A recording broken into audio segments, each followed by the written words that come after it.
Hey friends, you're in Trevor Library. Mrs. Eckert here. It is the first official day of our Read-A-Thon. Woohoo!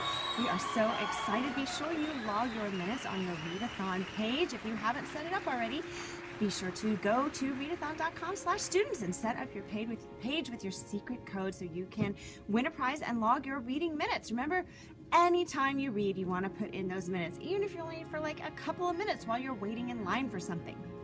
So I wanted to share with you a book I spent the weekend reading that was really good. It is Starry River of the Sky by Grace Lin.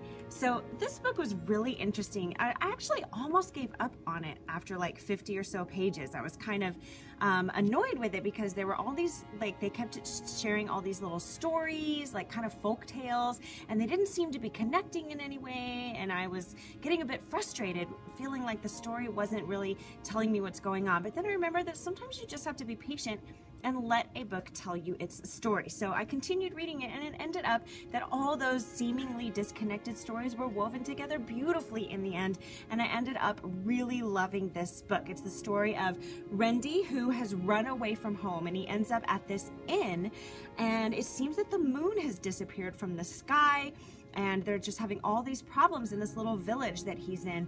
And the story weaves in all these ancient Chinese folk tales to kind of solve the mystery of where the moon went and restore the village. It was really beautiful, and I just ended up really loving it, even though I started out not liking it very much. So lesson learned, sometimes you just gotta stick with it for the book to get good, but still, sometimes it's okay to give up reading a book if it's just not doing it for you. You should definitely check this one out today, your LSC library, and if you need to know more about our Read-A-Thon, be sure you come and see me here today. Have a great Monday.